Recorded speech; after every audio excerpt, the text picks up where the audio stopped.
afternoon, ladies and gentlemen.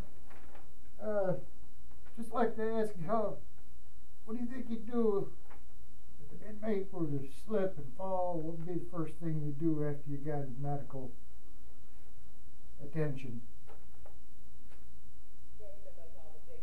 First thing you probably want to do is fill out an incident report. That's what we're going to talk about today.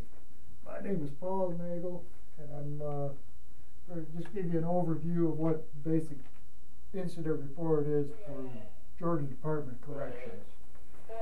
What we're going to refer to is the standard operating procedures for the Georgia Department of Corrections.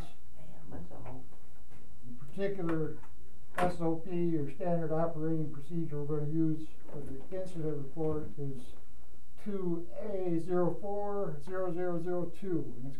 The incident report itself is attachment 1. You always want to use the most updated date on the incident report because they get changes periodically. There's 6 individual sections to the incident report. The first section deals with the date, and time, and the location, and the type of incident. All this information is critical and needs to be put in the upper section, section 1 of the incident report.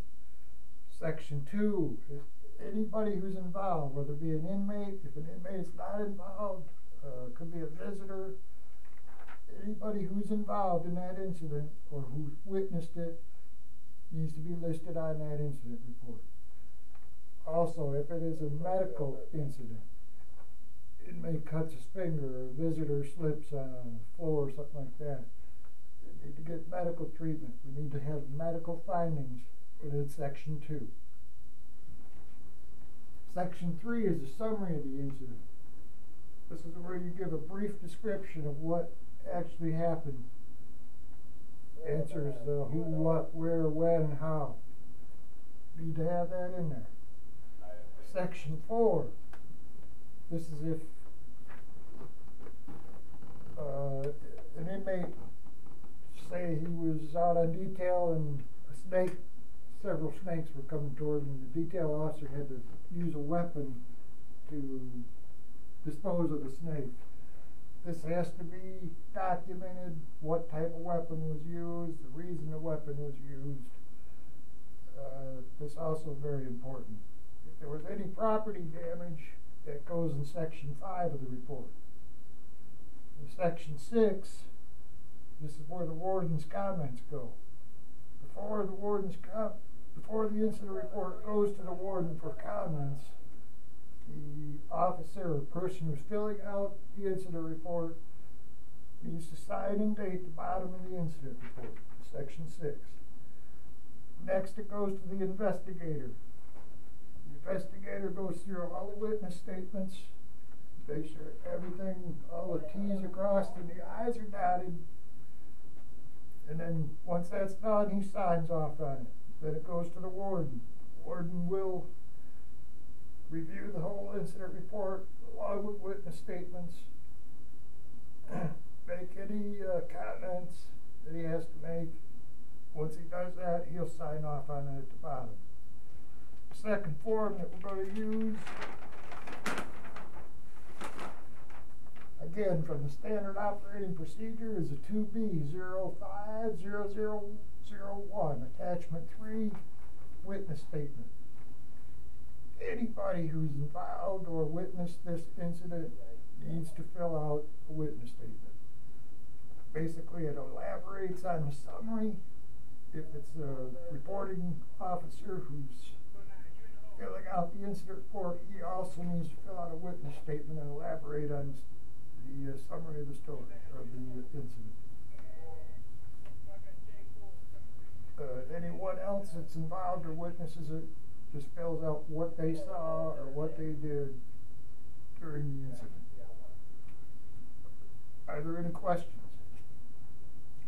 Well, you said, back over the, talking about the incident, if a visitor fell and an inmate got hurt, you never said anything about staff, so that is that a different form for the staff members?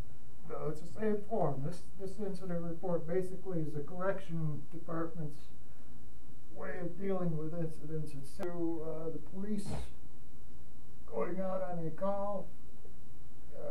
Any call that they have to go to, they have to fill out a police report. This is basically the police report when it comes to the Department of Corrections.